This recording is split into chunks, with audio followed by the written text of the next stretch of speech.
The hospital ceiling tiles had small cracks shaped like rivers. I stared at them most of the afternoon. I had texted my mother at 9 that morning. "They're keeping me overnight.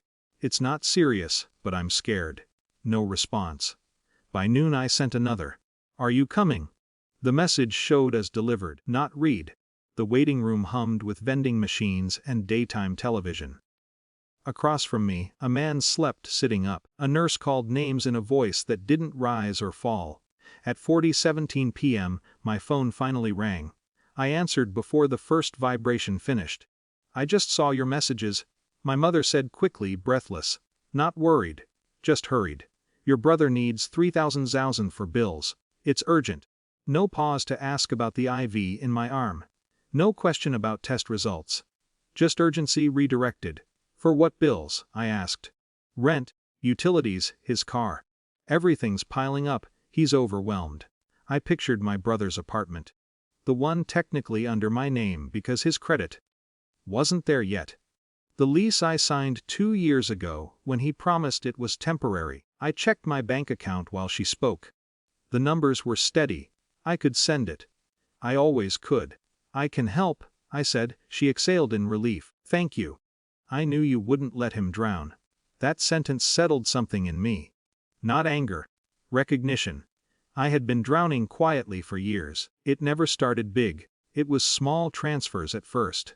A few hundred here, covering a deposit there. Every emergency came wrapped in language that made refusal feel cruel. "Family helps family. You're the stable one. He just needs time." Time stretched into dependency. I opened my banking app. Instead of typing 3,000 I typed 100, I pressed transfer. A notification chimed almost instantly. "Did you mean to send $1?" my mother asked, confusion turning sharp. "Yes," I said. There was a pause long enough to feel the fluorescent light above me. "What is this supposed to mean?" "It means I'm done funding this." Her voice hardened. "Your brother will be evicted." I let the word sit between us. "I know." Silence again.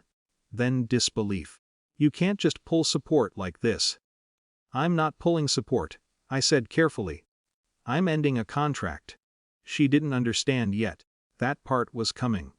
2 weeks earlier, after my brother missed rent for the 3rd time while posting vacation photos online, I had met with a property attorney.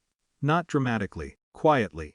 I had asked what my options were if I no longer wished to be financially responsible for a tenant who treated my signature like a safety net. The attorney had been clinical. "If you own the lease," he said, "you also control termination. But you must follow procedure." Procedure, documentation, notice. I hadn't told anyone. I didn't threaten, I just filed. That afternoon, while my mother was still on the phone telling me I was heartless, a process server was already scheduled. "I'll figure something out," she snapped. "You always do this, wait until the worst moment." "No," I said quietly. "I just stopped fixing it." The hospital intercom announced visiting hours ending soon. I could feel the IV tug slightly when I shifted. "You're choosing money over your brother," she said. "I'm choosing boundaries." She hung up. An hour later, my brother finally texted me directly. "What's going on? Mom said you're refusing to help." "Refusing?" I typed slowly. "I've helped for 2 years. The lease is being terminated. You'll receive formal notice tomorrow." 3 dots appeared. Disappeared. Appeared again. "You can't be serious." I didn't reply. The next day, as promised, a uniformed deputy accompanied the process server to his apartment. The paperwork was clear: 30 days to vacate for non-payment and breach of agreement. Signed, filed, documented. That was the unmistakable shift, not the dollar, not the whisper. The knock on his door with official paperwork in hand. My mother called again that evening, furious now. "How could you involve authorities?" I followed the law. "You're humiliating him." "No," I said, "I'm releasing myself." Her anger had nowhere to land. There was no argument to win. The structure had changed. It wasn't about persuasion anymore. The guilt came later, in quieter waves. I lay in my hospital bed, thinking about Christmases when my brother and I shared a room.